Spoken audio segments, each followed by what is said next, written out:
اعوذ باللہ من الشیطان الرجیم بسم اللہ الرحمن الرحیم ان اللہ وملائکتہ یصلون علی النبی یا ایہا الذین آمنوا صلوا علیہ وسلموا تسلیما اللہم صلی علی سیدنا و نبینا و شفیعنا و مولانا محمد وعلی آل محمد وبارک وسلم۔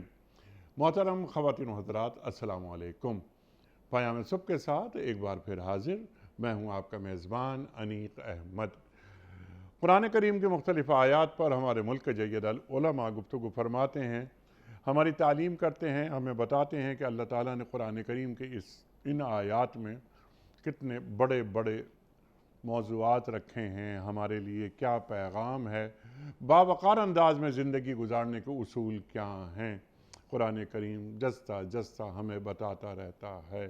قرآن کریم ہمیں کہاں دیکھنا چاہتا ہے اور ہمیں کیسا دیکھنا چاہتا ہے، ہمارے ملک کے ممتاز علماء ہمیں تعلیم کرتے ہیں۔ آج ہم بات کروائیں گے ایک ممتاز عالم دین سے جو ہمارے مہمان تشریف فرما ہیں لاہور میں، سورہ نساء کی آیت نمبر 36 کے حوالے سے۔ اللہ تعالیٰ توحید کی بات کرتا ہے کہ اللہ کی بندگی کرو، کسی کو شریک نہ کرو۔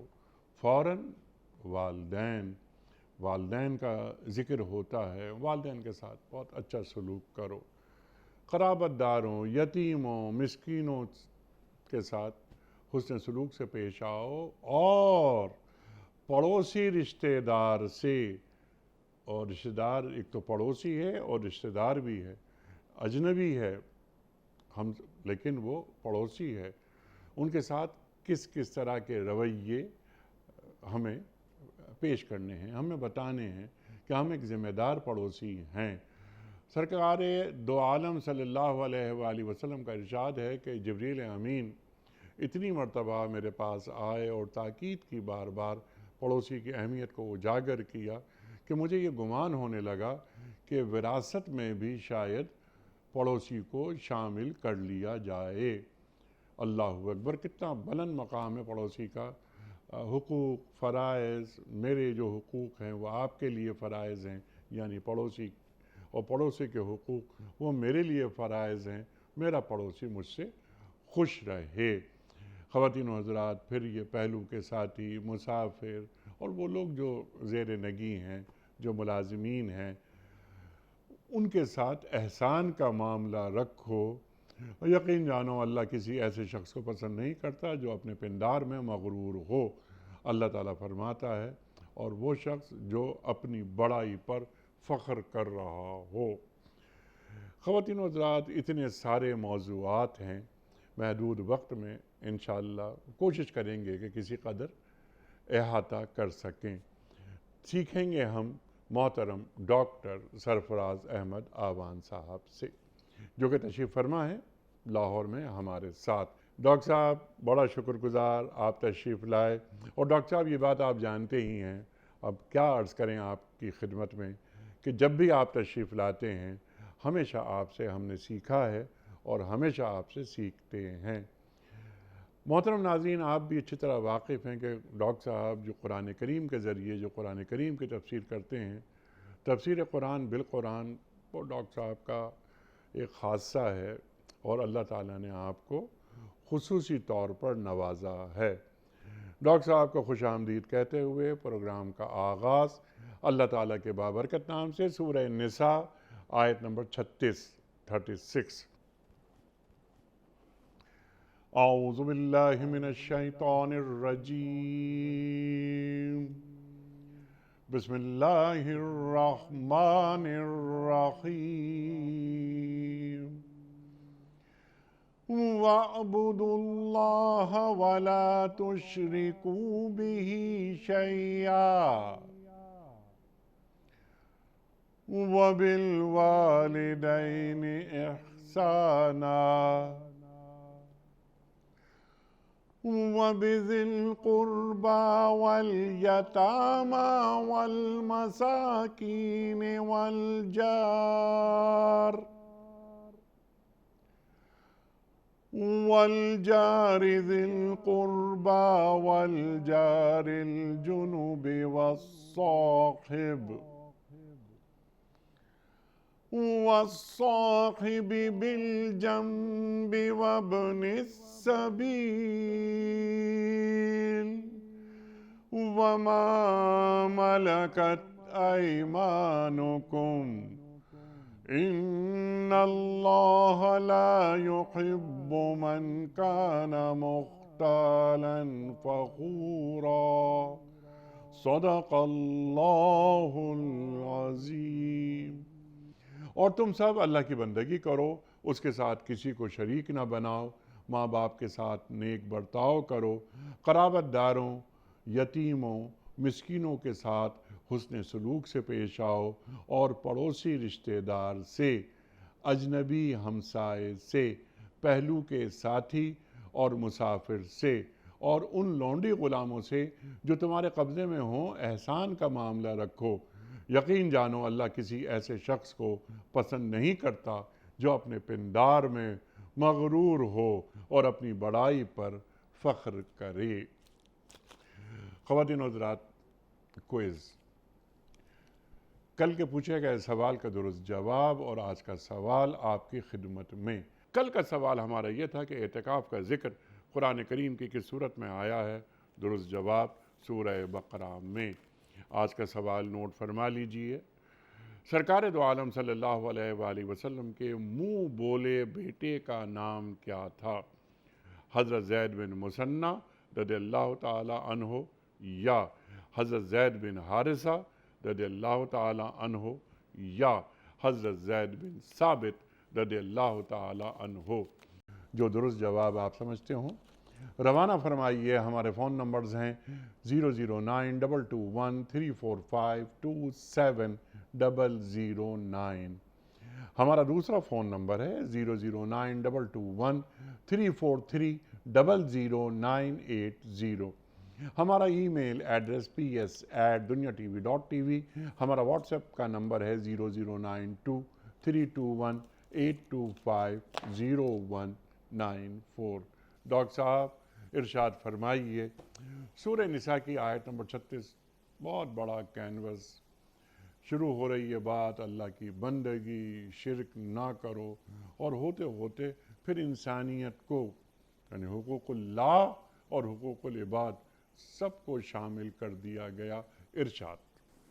الحمدللہ رب العالمین، اللہم صلی وسلم وبارک علی سیدنا محمد وعلی آلہ وصحبہ اجمعین۔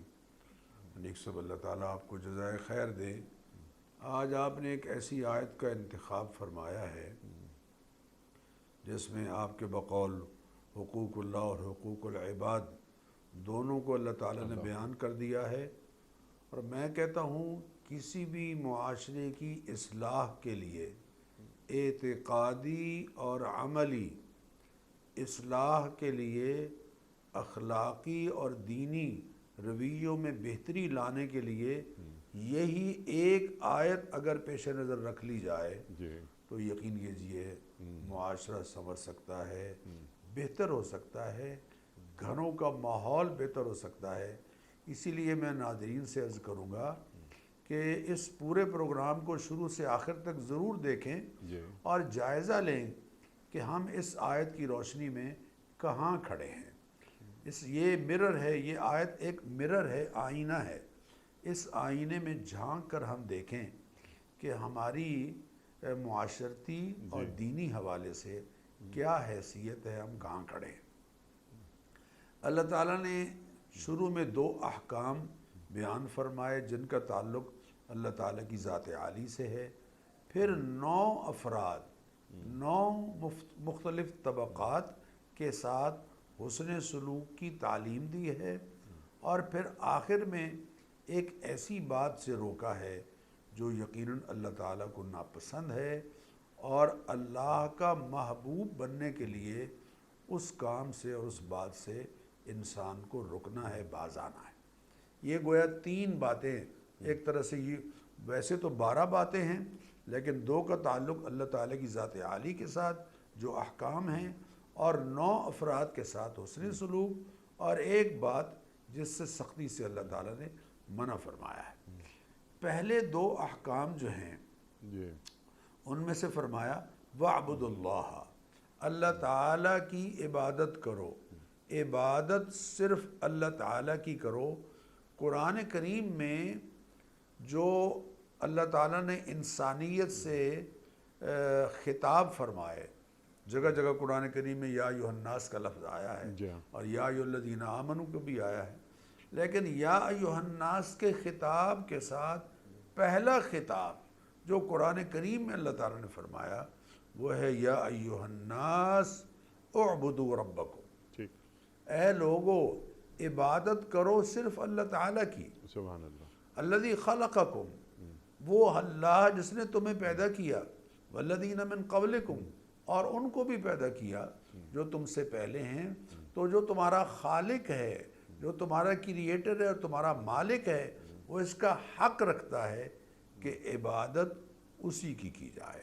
چنانچہ تمام انبیاء علیہم الصلاۃ والتسلیمات کی جو مشترکہ دعوت رہی ہے انیق صاحب، جی وہ بھی یہی رہی ہے وَلَقَدْ بَعَثْنَا فِي كُلِّ أُمَّةٍ رَسُولًا، ہم نے ہر امت کی طرف رسول بھیجا۔ ٹھیک، وَلَقَدْ بَعَثْنَا فِي كُلِّ أُمَّةٍ رَسُولًا أَنِ اعْبُدُوا اللَّهَ وَاجْتَنِبُوا الطَّاغُوتَ، عبادت اللہ تعالیٰ کی کرو جی اور اللہ کے نظام سے متصادم جتنے نظام ہیں ان سے اپنے آپ کو بچا کر رکھو۔ بلکہ ایک اور جگہ وحی کا جو نقطہ، مرکزی نقطہ ہے، وہ بھی اللہ تعالیٰ نے بیان فرمایا۔ فرمایا وَمَا أَرْسَلْنَا مِن رَّسُولٍ إِلَّا نُوحِي إِلَيْهِ أَنَّهُ لَا إِلَٰهَ إِلَّا أَنَا فَاعْبُدُونِ۔ سبحان اللہ، اللہ فرماتے ہیں ہم نے جتنے رسول بھیجے ہیں ان کی طرف جو مرکزی نقطہ وحی کا ہم نے بھیجا ہے وہ یہ ہے کہ لا الہ الا انا، میرے سوا کوئی الہ نہیں ہے، فَاعْبُدُونِ، میری عبادت کرو، عبادت صرف میرا حق ہے۔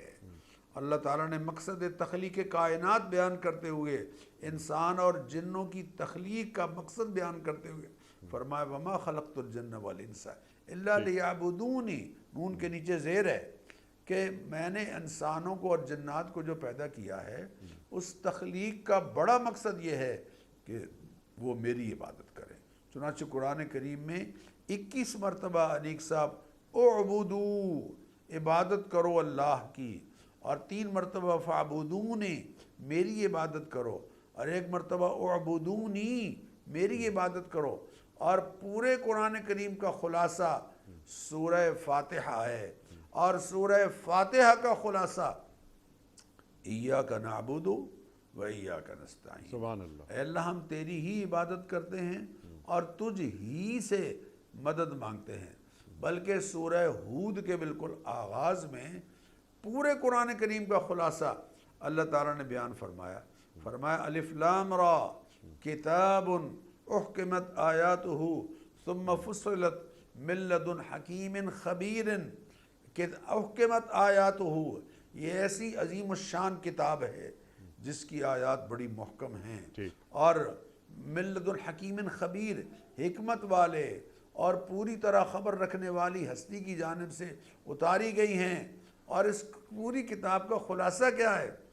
اللہ تعبدو الا اللہ، کہ اللہ تعالیٰ کے سوا کسی اور کی عبادت نہیں کرنی ہے، بلکہ اپنے حبیب کریم علیہ السلام سے اعلان کروایا کہ حبیب آپ ان کو اپنا دین بتا دیجئے، قل، اے حبیب آپ فرما دیجئے، ان کنتم فی شک من دینی، اگر تمہیں میرے دین کے بارے میں کس طرح کے کوئی شک ہے، فلا اعبد الذین تعبدون من دون اللہ، میں ان کی عبادت نہیں کرتا جن کی تم عبادت کرتے ہو، لا اعبد ما تعبدون ولا انتم عابدون ما اعبد ولا انا عابد ما عبدتم ولا انتم عابدون ما اعبد لکم دینکم ولی دین۔ میرا اپنا ایک طرز حیات ہے، تمہارا اپنا طرز حیات ہے، میں عبادت میں اللہ کے ساتھ کسی کو شریک نہیں کرتا۔ اور انیق صاحب عبادت کیا ہے؟ اللہ کی ویسے مان کر چلنا جیسے اللہ کے رسول بتائیں، یہ ہے عبادت۔ نماز عبادت ہے، لیکن جب اللہ کے نبی نے فرمایا صلی اللہ علیہ وسلم کہ سورج طلوع ہوتے وقت سورج کے زوال کے وقت، سورج غروب ہوتے وقت نماز نہیں پڑھنی تو اب نماز اس وقت پڑھنی بجائے ثواب کی الٹا گناہ بن گئی۔ روزہ رکھنا عبادت ہے، لیکن جب اللہ کے نبی نے فرمایا کہ لا تصوموا فی هذه الايام، عید کے دنوں میں تم روزہ نہیں رکھ سکتے، نہ عید الفطر نہ عید الاضحیٰ، اور نہ عید الاضحیٰ کے بعد کے 3 دن، اب ان دنوں میں روزہ رکھنا گناہ ہو گیا ہے۔ اس کی بہت ساری مثالیں ہیں۔ اللہ کی ویسے مان کر چلنا جیسے اللہ کے رسول بتائیں، یہ ہے عبادت۔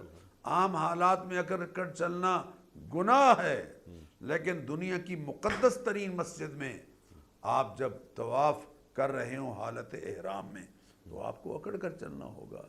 اللہ اکبر اللہ اکبر۔ یہ ساری چیزیں، عبادت کیا ہے؟ اللہ کی مان کر چلنا جیسے اللہ کے رسول بتائیں۔ اسی لیے اللہ نے عبادت کے لفظ کو شیطان کے تذکرے میں ذکر فرمایا، فرمایا الم اعہد الیکم، کیا میں نے تم سے یہ عہد نہیں لیا تھا؟ یا بنی آدم، اے انسانوں، میں نے تم سے عہد نہیں لیا تھا اللہ تعبد الشیطان، شیطان کی عبادت نہیں کرو گے۔ اب یہاں شیطان کی عبادت سجدہ کرنے میں، رکوع کرنے میں ہو رہی ہے؟ نہیں، شیطان کی مان کر چلنے میں ہو رہی ہے۔ شیطان کی مان کر نہ چلنا، وَأَنِ اعْبُدُونِی، میری مان کر چلنا، هَذَا صِرَاطٌ مستقیم۔ یہ تو ہو گئی عبادت کی بات۔ دوسرا جو حکم ہے وہ وَلَا تُشْرِكُوا بِهِ شَيْئًا، اللہ کے ساتھ کسی کو شریک نہ ٹھہرانا۔ انیق صاحب عجیب بات ہے، قرآن کریم کے آغاز میں انسانوں کو پہلا جو حکم، جس سے پہلا کام جس سے روکا گیا ہے، وہ کام بھی اللہ نے قرآن کریم میں بیان فرمایا، لا تجعلوا للہ اندادا، اللہ تعالیٰ کے ساتھ شریک نہ بناؤ۔ اللہ کے ساتھ اس کی 3 دفعہ فرمایا قرآن کریم میں، لا تشرکوا باللہ، لا تشرکوا بہ، لا تشرک باللہ، لن نشرکا۔ اللہ نے اپنے حبیب کریم علیہ السلام سے اعلان کروایا سورہ جن میں، قل انما ادعو ربی، میں اپنے رب کو پکارتا ہوں، ولا اشرک بہ احدا، اور پکار میں اللہ کے ساتھ کسی اور کو پکار میں بھی شریک نہیں کرتا۔ میں اپنے مسائل، اپنی مشکلات اور اپنی دشواریوں میں اللہ تعالیٰ کو پکارتا ہوں۔ بلکہ سورہ رعد میں فرمایا، قل انما امرت ان اعبد اللہ، مجھے حکم دیا گیا ہے کہ میں اللہ تعالیٰ کی عبادت کروں، ولا اشرک بہ، اور اس کے ساتھ کسی اور کو شریک نہ بناؤں۔ بلکہ وہ جو 10 کمانڈز ہیں ان میں فرمایا، تعالوا اتل ما حرم ربکم علیکم، اتل ما حرم علیکم، میں بتاؤں تمہیں تمہارے رب نے کیا حرام کیا ہے، اللہ تشرکوا بہ شیئا، اللہ تعالیٰ کے ساتھ کسی کو شریک نہیں کرنا ہے۔ فمن کان یرجو لقاء ربہ، جو اپنے رب سے ملاقات کرنا چاہتا ہے، فلیعمل عملا صالحا، وہ اچھے اعمال کرے، ولا یشرک بہ احدا، بربہ احدا، اللہ کے ساتھ کسی کو شریک نہیں کرنا۔ اس لیے کہ اللہ اپنی ذات میں، اپنی صفات میں، اپنی قدرتوں میں، اپنے اختیارات میں اور اپنے ازلی ابدی علم میں وحدہ لا شریک ہے۔ اس کی ذات میں اس کا کوئی شریک نہیں، اس کی صفات میں اس کا کوئی شریک نہیں، اس کی قدرتوں میں اس کا کوئی شریک نہیں، اس کے اختیارات میں اس کا کوئی شریک نہیں، اس کے علم میں اس کا کوئی شریک نہیں۔ جو ایسا کرے گا، کسی کو اس کا شریک مانے گا، فقد حرم اللہ علیہ الجنہ، اللہ فرماتے ہیں جنت اس پر حرام ہے، ومأواہ النار، اس کا ٹھکانہ جہنم ہے۔ تو یہ 2 احکام تو وہ ہیں انیق صاحب جو اللہ تعالیٰ نے اپنے ذات عالی کے بارے میں فرمائے۔ اب آئیے وہ 9 افراد جن کے ساتھ اللہ تعالیٰ نے حسن سلوک کا حکم فرمایا۔ اللہ آپ کو جزائے خیر دے۔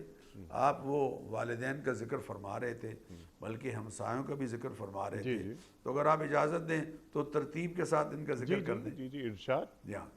دیکھیے اللہ تعالیٰ نے تیسرا حکم جو فرمایا، یعنی وہ 9 افراد جن کے ساتھ حسن سلوک کرنا ہے، ان میں سب سے پہلے، سب سے مقدم اللہ کے حق کے بعد جن کا سب سے بڑا حق ہے، جن کو اللہ کہتے ہیں ان کی رضا میں میری رضا ہے اور ان کی ناراضی میں میری ناراضی ہے، اور یہ جنت کے دروازے ہیں، یہ جنت ان کے قدموں میں ہے، وہ کون ہیں؟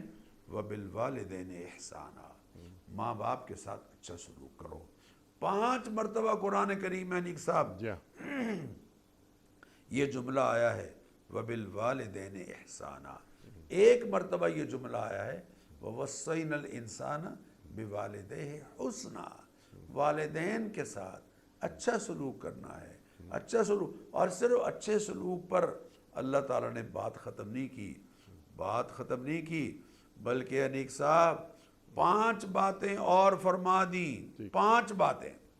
سورہ بنی اسرائیل کی آیت نمبر 24 میں پہلے تو یہ کہا نا کہ وَبِالْوَالِدَيْنِ إِحْسَانًا، والدین کے ساتھ حسن سلوک کرنا ہے، پھر یہ کہا اِمَّا يَبْلُغَنَّ عِنْدَكَ الْكِبَرَ أَحَدُهُمَا أَوْ كِلَاهُمَا، اگر دونوں بوڑھے ہو جائیں یا دونوں میں سے کوئی ایک بوڑھا ہو جائے، تو جب بوڑھے ہو جائیں گے تو بچپنے والا مزاج ان میں آ جائے گا، یہ کھانا کھاتے ہوئے کپڑوں پر سالن گرا دیں گے، یہ ایسی باتیں آپ سے کرنا چاہیں گے جو بچے آپ سے کیا کرتے تھے، سوالات کریں گے، یہ بہت ساری باتوں میں اصرار کریں گے، یہ بہت ساری باتوں کا انکار کریں گے۔ اِمَّا يَبْلُغَنَّ عِنْدَكَ الْكِبَرَ أَحَدُهُمَا أَوْ كِلَاهُمَا، خبردار جب یہ بڑھاپے کو پہنچ جائیں، پہلی بات لا تقل لهما اف، ان کو اف تک نہیں کہنا۔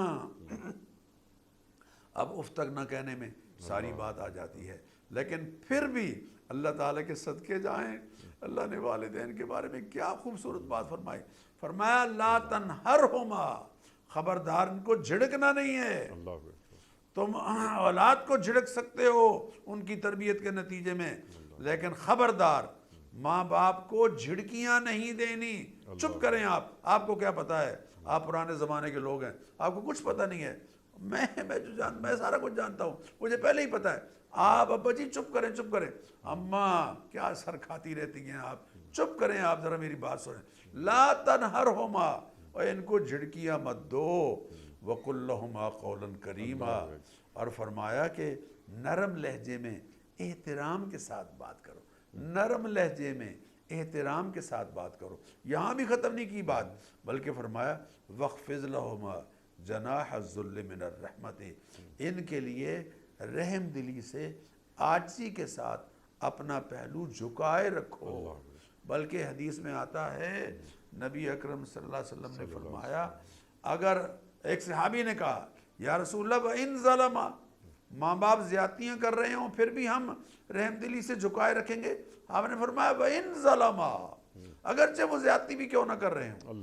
3 مرتبہ یہ جملہ ارشاد فرمایا کہ بھئی ان کی طرف سے، ان کے بڑھاپے کی وجہ سے، ان کے مزاج میں تلخی کی وجہ سے، ان کا خون جو ہے وہ اس وقت ذرا اس میں آ گئی ہے، نرمی پستی آ گئی ہے، تو کوئی بات نہیں، اس کے باوجود کہ وہ زیادتی کر رہے ہوں، تم نے پھر بھی ان کے ساتھ نرم لہجے میں بات کرتے ہوئے پہلو جھکائے رکھنا ہے۔ اور 5ویں بات پھر کہی وَقُلْ رَبِّ ارْحَمْهُمَا كَمَا رَبَّيَانِي صَغِيرًا، ان کے لیے دعا کرتے رہنا ہے، اے اللہ ان پر رحم فرما دے، اے اللہ ان پر کرم فرما دے، اے اللہ ان کو صحت عطا فرما دے، اے اللہ ان کا یہ بڑھاپا آسانی کے ساتھ گزرے، عافیت کے ساتھ گزرے، کما ربیانی صغیرہ، جیسے بچپن میں انہوں نے مجھے پالا پوسا تھا، میرے سارا کچھ یہ کرتے رہے تھے، میرے جسم کو پاکیزہ رکھتے تھے، میرے لیے صفائیاں کرتے تھے، میرے لیے ماں پیشاب والی جگہ پر خود لیٹ جاتی تھی اور گرم بستر پر مجھے لٹایا کرتی تھی، اللہ اکبر کما ربیانی صغیرہ، جیسے بچپن میں انہوں نے مجھے پالا پوسا ہے، نوالے توڑ توڑ کے میرے منہ میں ڈالتے تھے اور میں انکار کرتا تھا، یہ اصرار کرتے تھے۔ ربیانی کتنا اچھا آیا ہے، ربوبیت، اللہ اکبر، ذرا اس پہ کچھ گفتگو فرمائیے۔ میں نے کہا جی ربیانی صغیرہ، یہ دیکھیں نا، ربوبیت جو شفقت اور پیار کے ساتھ کسی کی تربیت کرنا اور کسی کی پرورش کرنا۔ اب بچہ جو ہے وہ انکار کر رہا ہے، میں نہیں کھاتا، لیکن ماں کس کس بہانے سے اس کو کھلا رہی ہے اور کس کس طریقے سے اس کو دوائی پلا رہی ہے تاکہ وہ صحت مند ہو، تاکہ میں کہتا ہوں بزرگوں کا اس انداز سے خیال رکھا جا رہا ہے۔ اللہ اس بات کا حکم دے رہے ہیں۔ 5 باتیں احسان اور حسن سلوک سے الگ اللہ نے سورہ بنی اسرائیل کی آیت نمبر 24 میں فرمائی ہے۔ چوتھا یعنی حکم جو ہے وہ ہے وَبِذِل قُرْبَى، قرابت داروں کے ساتھ حسن سلوک کرو۔ اور قرآن کریم میں 10 مرتبہ ذِل قُرْبَى آیا ہے، 3 مرتبہ اقربون آیا ہے، 4 مرتبہ اقربین آیا ہے، یعنی آپ اندازہ کیجئے 10 اور 7 17 مرتبہ قرابت داروں کے ساتھ، رشتہ داروں کے ساتھ، بھائی بہنوں کے ساتھ، چچا ماموں کے ساتھ، خالہ پھوپھی کے ساتھ، نواسے نواسیوں، پوتے پوتیوں کے ساتھ حسن سلوک کا حکم دیا جا رہا ہے۔ بلکہ سورہ اسراء میں ہے آتِ ذِی القربیٰ حقہ، قرابت داروں کو ان کا حق دیجئے، وفی اموالہم حق للسائل والمحروم، تمہارے مالوں میں ان کا حق ہے، فآتِ ذِی القربیٰ حقہ سورہ روم میں ہے، قرابت داروں کو ان کا حق دیجئے۔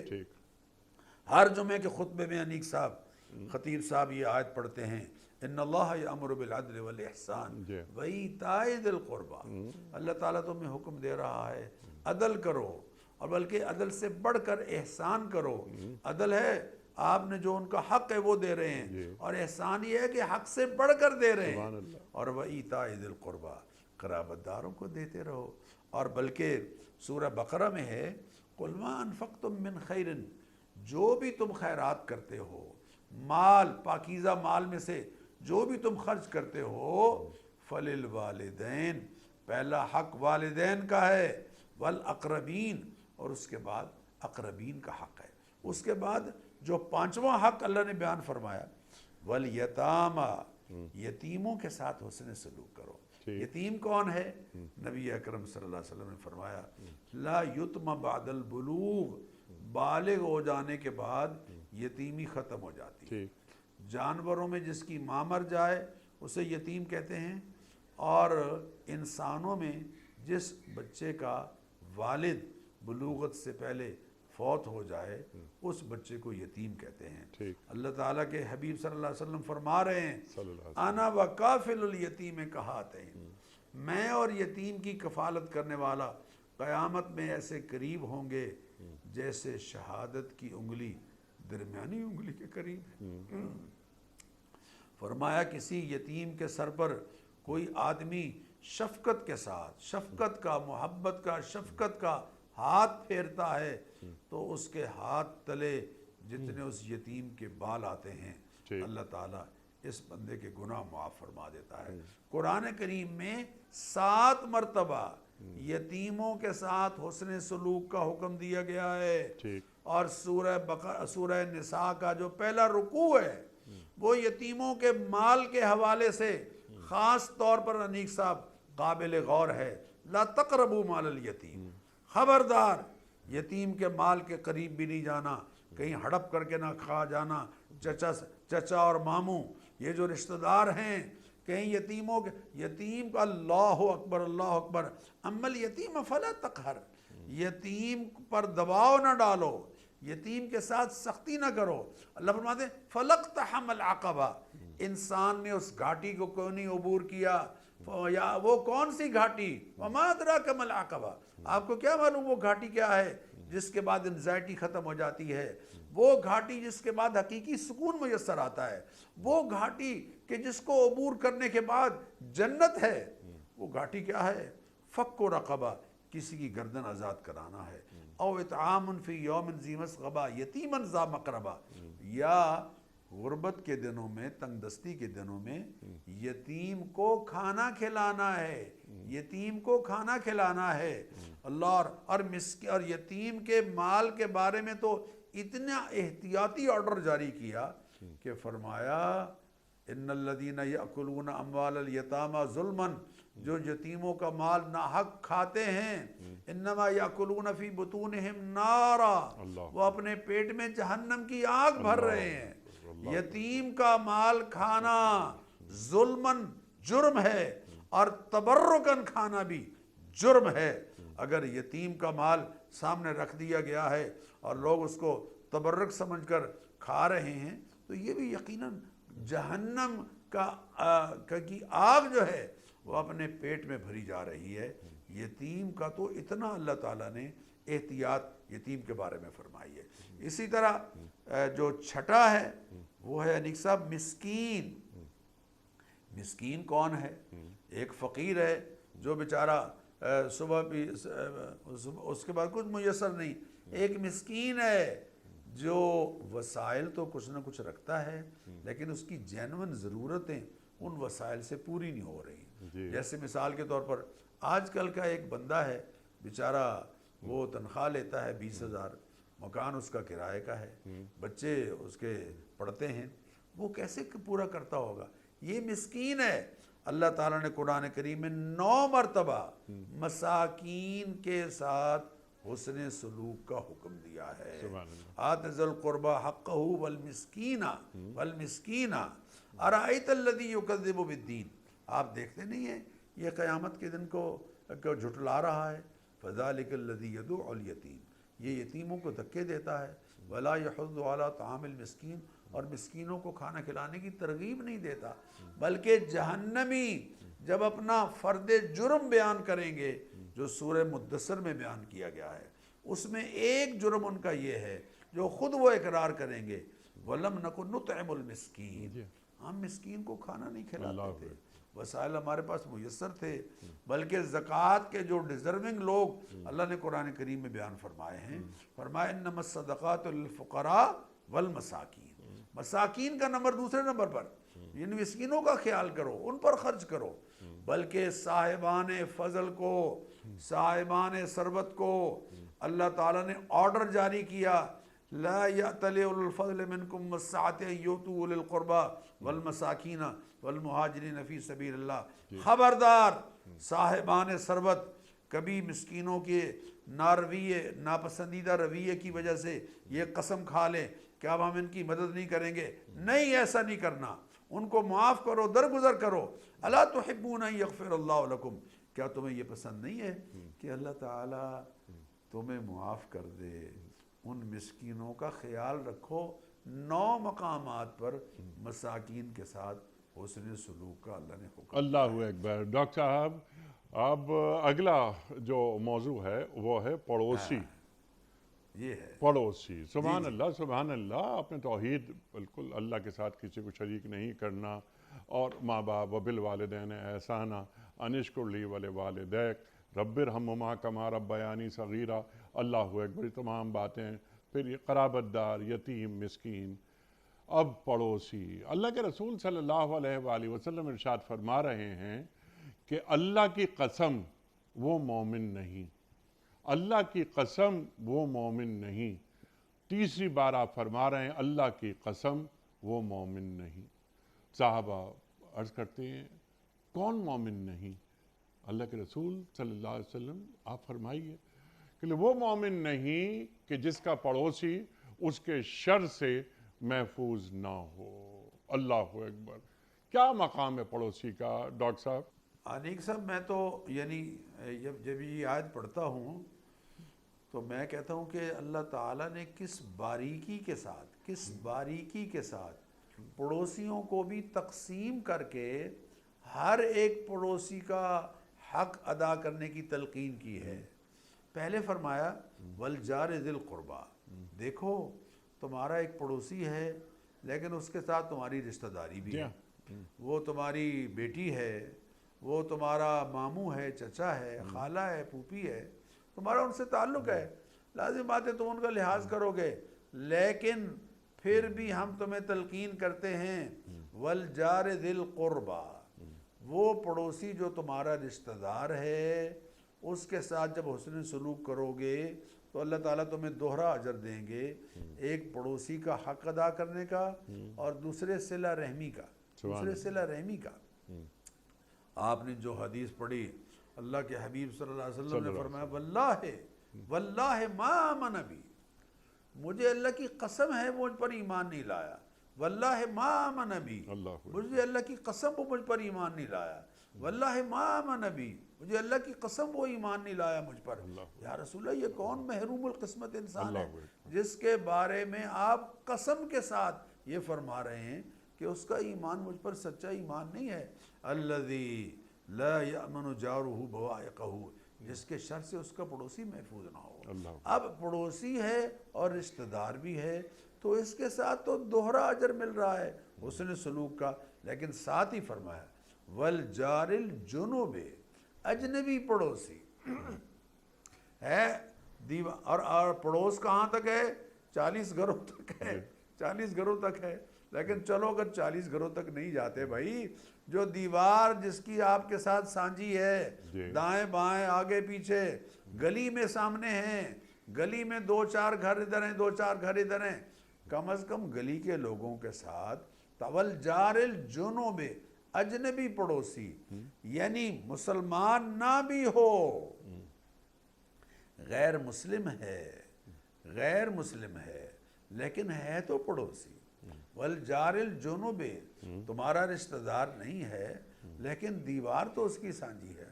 او ہمسائے ماں پہ ہو جائے، پنجابی میں کہتے ہیں، رشتہ دار بعد میں آتے ہیں، جو آپ کے ہمسائے ہیں وہ آپ کی آواز پر فوراً لبیک کہتے ہیں، کہنا چاہیے۔ ہمارا المیہ یہ ہے کہ آہستہ آہستہ پڑوس کا جو احساس ہے وہ ہمارے معاشرے سے نکلتا جا رہا ہے، اور ہم اکیلے جنگل میں گویا رہ رہے ہیں، ہمارے ارد گرد کوئی انسان نہیں بستے۔ حالانکہ پڑوسی کو جتنی اہمیت دی گئی، وہ آپ صلی اللہ علیہ وسلم کا فرمان کہ یوسینی جبریل مجھے اتنی وصیت کرتے رہے پڑوسی کے بارے میں کہ مجھے ڈر لگا کہ کہیں ہم وراثت میں شریک نہ ہو جائے۔ تو والجار الجنوب، دوسرا پڑوسی جو اجنبی ہے، رشتہ دار نہیں ہے، ہو سکتا ہے دیندار بھی نہ ہو، لیکن تمہارا اس کے ساتھ حسن سلوک ہونا چاہیے۔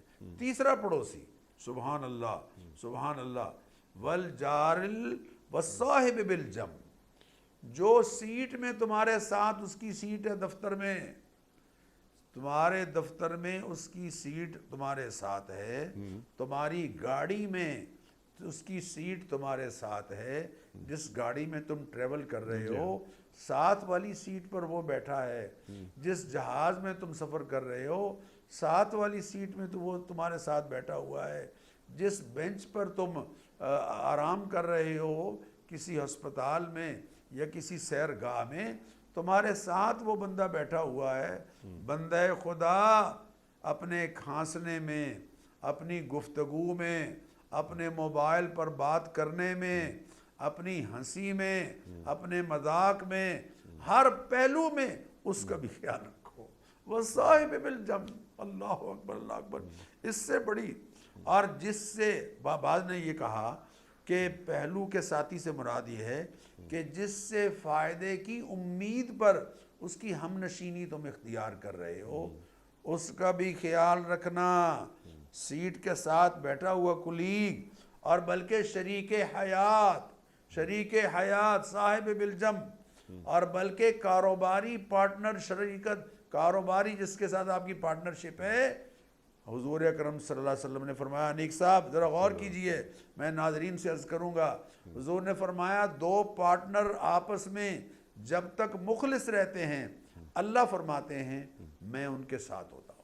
کیا بات ہے۔ اور جب وہ دونوں پارٹنر آپس میں ایک دوسرے کے ساتھ مخلص نہیں رہتے، بلکہ اندر ہی اندر ایک دوسرے کو نقصان پہنچانے کے درپے ہو جاتے ہیں، تو اللہ فرماتے ہیں میں ان سے ہٹ جاتا ہوں، یعنی میری مدد ہٹ جاتی ہے اور شیطان وہ جگہ لے لیتا ہے۔ تو اس لیے والصاحب بالجنب، یعنی یہ 3 قسموں کے جو پڑوسی ہیں، ان سب کو تم نے ان کے ساتھ حسن سلوک کرنا ہے۔ رشتہ دار پڑوسی ہے تب، غیر مسلم پڑوسی ہے، اجنبی پڑوسی ہے تب، اور جو تمہارا کلیگ ہے، تمہارے ساتھ بیٹھا ہے، کرسی میں ساتھ بیٹھا ہے، تمہاری بس میں، تمہاری گاڑی میں تمہارے ساتھ بیٹھا ہے، تمہارا پارٹنر ہے، تمہاری شریک حیات ہے، یہ سب کے سب لوگ۔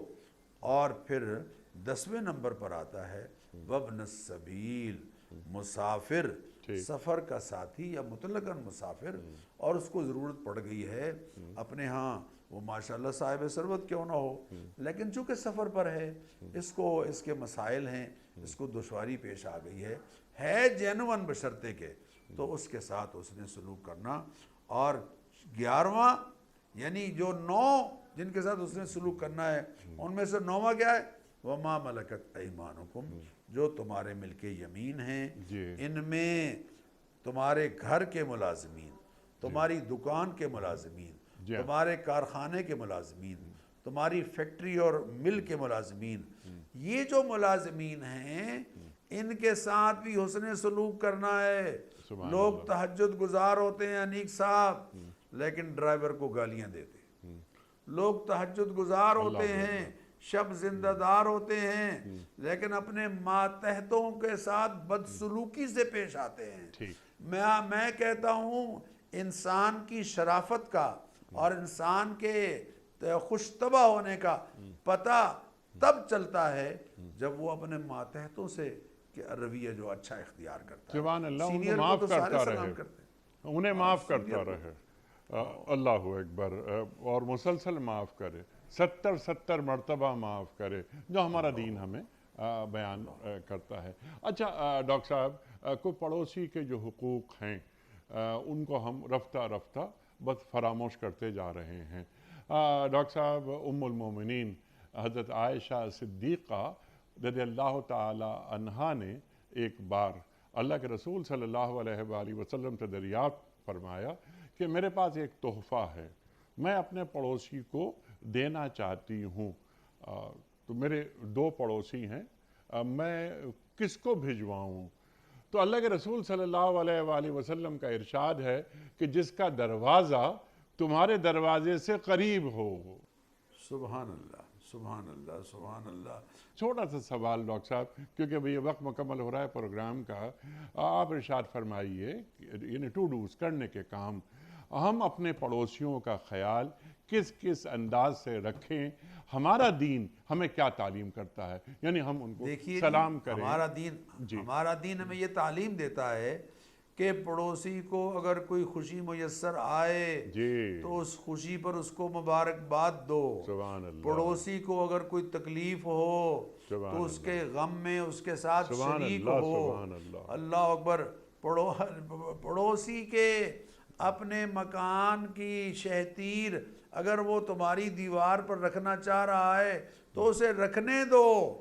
پڑوسی کو اپنے گھر کے سالن کی مہک اس طرح سے نہ پھیلاؤ کہ وہ اگر غریب ہے اور نہیں، اور پھل اگر تم نے کھایا ہے تو اس کے دروازے کے قریب وہ پھل کے چھلکے مت پھینکو کہ وہ اس کی اولاد پریشان نہ ہو.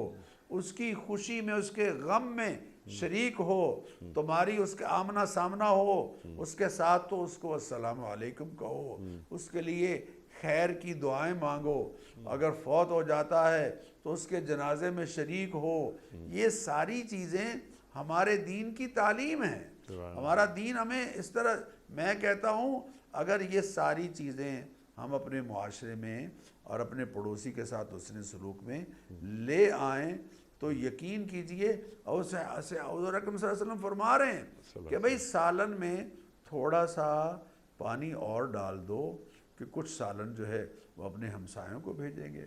حتیٰ کہ فرمایا اگر پائے ہی تم نے پکائے ہیں، اس زمانے میں تو شاید پائے کی قدر نہیں ہوگی، آج کل تو پائے کی بڑی قدر ہے، گھروں میں پکائے جاتے ہیں یا بازار سے خرید کے لائے جاتے ہیں. تو پایا بھی اگر تم بھیج دو گی تو یہ بھی تمہارا ان کے لیے ہدیہ ہوگا. پہلے ہوتا تھا انیک صاحب، بچے چھوٹے چھوٹے برتنوں میں سامان گھروں سے پکے ہوئے، کبھی کوئی اچھی چیز پکی ہے تو ہم سائے میں لا رہے ہیں. آج کل یہ رواج ایسا ختم ہو رہا ہے. ایسا نہیں ہونا چاہیے. ہمسایوں کے ساتھ محبت اور تعلق اور ہمسایوں کے ساتھ حسن سلوک کی جو تلقین جس انداز سے کی گئی ہے اس کو ہمیں اختیار کرنا چاہیے. جی سبحان اللہ، سبحان اللہ. اچھا، پڑوسی کو سلام کرنا چاہیے، سلام میں پہل کرنی چاہیے، بہت ساری باتیں آپ نے تعلیم فرمائی. ڈاکٹر صاحب، پڑوسی بیمار ہو جاتا ہے تو اس کی خبر گیری کرنی چاہیے، پھر اس کی مدد کرنی چاہیے۔ اگر اس کو ضرورت ہے پیسوں کی، علاج کے لیے پیسے نہیں ہیں فرض کیجئے اس کے پاس، تو اس کے ساتھ کھڑے ہونا چاہیے۔ بالکل، یہ دونوں باتیں احادیث میں موجود ہیں کہ بیمار اگر ہوا ہے تو اس کی تیمارداری کریں، اور تیمارداری کو اس کے گھرانے پر بوجھ نہ بننے دیں۔ تیمارداری بھی آج کل آہستہ آہستہ بوجھ بنتی جا رہی ہے کہ جی میں ان کا پتہ لینے گیا تھا، انہوں نے کچھ پوچھا ہی نہیں، نہ چائے کا پوچھا نہ کھانے کا پوچھا۔ لا حول ولا قوت الا باللہ۔ حضور اکرم صلی اللہ علیہ وسلم نے فرمایا جو بندہ بیمار کی تیمارداری کرنے جاتا ہے، صبح کے وقت جائے تو شام تک، اور شام کو جائے تو صبح تک 70,000 فرشتے اس کے لیے رحمت کی دعا کرتے ہیں۔ اور فرمایا جو شخص اس لیے کماتا ہے رزق، اس لیے رزق کماتا ہے کہ اولاد کو رزق حلال کھلائے، لوگوں کے سامنے دستے سوال دراز کرنے سے بچ جائے، اور ہمسایہ اگر اس سے مدد مانگے تو اس کی مدد کرنے والا ہو، تو یاتی یوم القیامت، قیامت کے دن اس حال میں آئے گا کہ اس کا چہرہ 14ویں رات کے چاند کی طرح چمکتا ہوا ہوگا۔ تو اس طرح یہ ساری چیزیں ہمارے دین کی تعلیمات میں سے ہیں۔ سبحان انہیں اللہ، ہمسایوں کا خیال رکھنا۔ سبحان اللہ، سبحان اللہ۔ اور وہ ٹوڈوز کے حوالے سے اس سے پہلے کہ میں ایک سوال رکھوں آپ کی خدمت میں کہ آج ہم نے کیا سیکھا، اس سے قبل ایک مجھے فرمان رسول کریم صلی اللہ علیہ وآلہ وسلم یاد آ رہا ہے۔ صحابہ نے عرض کی کہ یا رسول اللہ صلی اللہ علیہ وسلم، یہ ایک خاتون ہیں جو نفلی روزے رکھتی ہیں اور یہ راتوں کو بڑی عبادت کرتی ہیں، لیکن اپنے پڑوسیوں کو بہت تکلیف پہنچاتی ہیں۔ تو اللہ کے رسول صلی اللہ علیہ وآلہ وسلم نے فرمایا کہ یہ عورت جہنمی ہے۔ اللہ اکبر، یعنی ہیا فی النار، اللہ اکبر آپ فرما رہے ہیں۔ تو ڈاکٹر صاحب پڑوسیوں کا کتنا خیال رکھنا چاہیے۔ اب ہمارے پاس ایک اور مصیبت آ گئی ہے، اور کافی عرصے سے آ گئی، کیا ہے کہ جو متوسط آبادیاں ہیں ہمارے ملک کی، وہ تو پڑوسیوں کا بڑا خیال ویال رکھ لیتے ہیں، آپس میں تعلقات بھی رکھتے ہیں، مسجد جانا آنا وہ بھی ہوتا ہے، تقریبات میں بھی شریک ہوتے ہیں، ایک دوسرے کے دکھ غم خوشی اس میں شریک ہوتے ہیں۔ لیکن ڈاکٹر صاحب یہ جو بڑے علاقے ہیں، پوش علاقے، اس میں دیوار سے دیوار ملی ہوئی ہے، اور 20-20 سال گزر جاتے ہیں، سلام دعا تک نہیں ہوتی، تو ان کا کوئی ایک جو اسٹیٹس ہے وہ ذرا بڑا ہو گیا۔ ان کے بارے میں آپ کیا فرمائیں گے؟ اور ڈاکٹر صاحب بس یہ بھی آپ فرما دیجئے، کنکلوڈ کر دیجئے کہ سورہ نساء آیت نمبر 36 ہم نے آج کیا سیکھا؟ دیکھیں جی، میں تو آپ سے عرض کروں کہ سورہ نساء کی اس آیت سے تو ہم نے یہی سیکھا ہے کہ اللہ کے حقوق بھی ویسے ادا ہونے چاہیے جیسے اللہ کے رسول صلی اللہ علیہ وسلم کی تعلیمات ہیں، اور انسانوں کے حقوق بھی ویسے ہی ادا ہونے چاہیے۔ وہ انسان مالی حوالے سے کمزور کیوں نہ ہوں، وہ انسان سوشل سٹیٹس کے لحاظ سے کمزور کیوں نہ ہوں، وہ انسان معاشرتی زندگی میں اپنا مرتبہ اور مقام بے شک بلند نہ بھی رکھتے ہوں، لیکن ہم نے انسان ہونے کے ناطے مسلمان نہ بھی ہوں، انسان ہونے کے ناطے ان کے ساتھ اچھا سلوک کرنا ہے۔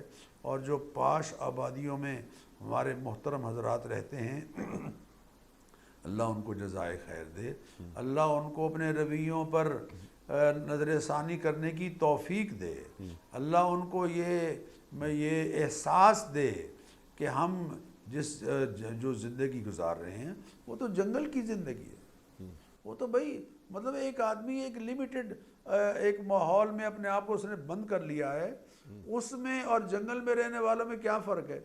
جنگل میں رہنے والے کا بھائی کوئی ارد گرد میں کوئی پوچھنے والا نہیں، ان کا بھی کوئی پوچھنے والا نہیں۔ تو مہربانی کیجئے اپنے گھروں کے میں پہلے تو اپنے ملازمین کے ساتھ اچھا رویہ اختیار کیجئے، اپنی اہلیہ کے ساتھ اچھا رویہ اختیار کیجئے، اور اس کے بعد پھر اپنے ہمسایوں کے ساتھ ذرا ان کا حال احوال خبر ادر پوچھتے رہا کریں، اور دوسروں کو بھی چاہیے، اگر میں نے اپنے ہمسائے کا حال پوچھا ہے تو یہ نہ ہو کہ دوسرا جو ہے وہ اس پر بگڑ جائے کہ جی آپ کون ہوتے ہیں ہمارے انٹرفیئر کرنے والے، ہماری نجی زندگی میں پرائیویسی کو متاثر کرنے والے۔ نہ بابا، یہ پرائیویسی نہیں ہے، یہ تو اللہ کا حکم ہے، اللہ کے رسول کا حکم ہے۔ اللہ کے رسول تو اس کو نکال رہے ہیں اپنے دین سے ہی، جو ہمسائے کا خیال نہیں کرتا۔ تو ان ساروں کا، صرف ہمسائے کا ہی نہیں بلکہ والدین، قرابت دار، مساکین، یتامہ اور تینوں قسم کے پڑوسی اور مسافر اور اپنے ماتحت، ان سب کا حق ادا کرنا ہے تاکہ ان سے خوبصورت حسن سلوک۔ معاشرے تشکیل پائیں اور رہنے کے لائق یہ دنیا بنے۔ اور ان اللہ لا يحب من کان مختالا فخورا، ٹھیک۔ جو اپنے مال پر اکڑتا پھرتا ہے کہ میرے پاس تو وہ گاڑی ہے جو پوری گلی میں کسی کے پاس نہیں ہے، میں کیوں سلام کروں، میرا مکان تو۔ ان سے ڈاکٹر صاحب آپ کی اجازت سے بس یہ سوال کرنا چاہیے کہ اچھا ہاں بہترین تمہارا بہت بڑا گھر ہے، بہت بڑی گاڑی ہے، بینک میں بہت پیسے وغیرہ ہیں، اگر تمہارے پاس سے یہ پیسے لے لیے جائیں، یہ مال لے لیا جائے، تو سوچو تمہارے پاس بچتا کیا ہے؟ انسانیت تمہارے پاس بچنی چاہیے۔ کمزور سہارے، کمزور بے ساکھیاں، بس ان پہ چل رہے ہیں۔ اور یہ مال بھی جو آیا ہے آپ کے پاس، یہ کس راستے سے آیا ہے یہ بھی ہمیں پتہ ہے۔ تو ایک حرام کمائی کی داد تم ہم سے لینا چاہتے ہو؟ خیر ڈاکٹر صاحب کیونکہ وقت مکمل ہو گیا، جی تو بہت چاہتا ہے مزید گفتگو آپ سے ہو، لیکن پھر کسی اور پروگرام میں ہم آپ سے سیکھیں گے۔ خواتین و حضرات، ڈاکٹر سرفراز احمد اعوان صاحب کے ہم بڑے شکر گزار، بڑے ممنون آپ تشریف لائے، اور ہمیشہ کی طرح ہم نے آج بھی ڈاکٹر صاحب سے بہت سیکھا۔ کوئز کل کا سوال ہمارا یہ تھا کہ اعتکاف کا ذکر قرآن کریم کی کس صورت میں آیا ہے؟ درست جواب سورہ بقرہ میں۔ آج کا سوال نوٹ فرما لیجئے۔ سرکار دو عالم صلی اللہ علیہ وآلہ وسلم کے منہ بولے بیٹے کا نام کیا تھا؟ حضرت زید بن مثنہ رضی اللہ تعالی عنہ، یا حضرت زید بن حارثہ رضی اللہ تعالی عنہ، یا حضرت زید بن ثابت رضی اللہ تعالی عنہ؟ جو درست جواب آپ سمجھتے ہوں روانہ فرمائیے۔ ہمارے فون نمبرز ہیں 0092213452709۔ ہمارا دوسرا فون نمبر ہے 0092224300980۔ ہمارا ای میل ایڈریس ps@duniatv.tv۔ ہمارا واٹس ایپ کا نمبر ہے 009232182509194۔ وقت قرآن اندازی کا، کراچی میں کوئی مہمان نہیں، اب یہ کام میرے حوالے، اور یہ ہیں ارشد الہی صاحب لاہور سے۔ ارشد الہی صاحب لاہور سے آپ کی خدمت میں دنیا ٹی وی کی جانب سے دینی کتب پر مشتمل گفٹ ہیمپر آپ کے گھر بذریعہ کوریئر روانہ کیا جا رہا ہے۔ آپ کو بہت بہت مبارک ہو۔ پیام صبح کا اختتام ہوتا ہے روزانہ ایک قول پر، اور وہ قول ہوتا ہے صاحب نہج البلاغہ امیر المومنین حضرت علی مرتضیٰ کرم اللہ وجہہ کا۔ آپ فرماتے ہیں بے شک تم آخرت کے لیے پیدا کیے گئے ہو، بے شک تم آخرت کے لیے پیدا کیے گئے ہو، اس ہی کے لیے عمل انجام دو۔ سبحان اللہ سبحان اللہ۔ اپنے میزبان انیق احمد کو کل تک کے لیے اجازت دیجیے۔ خدا حافظ۔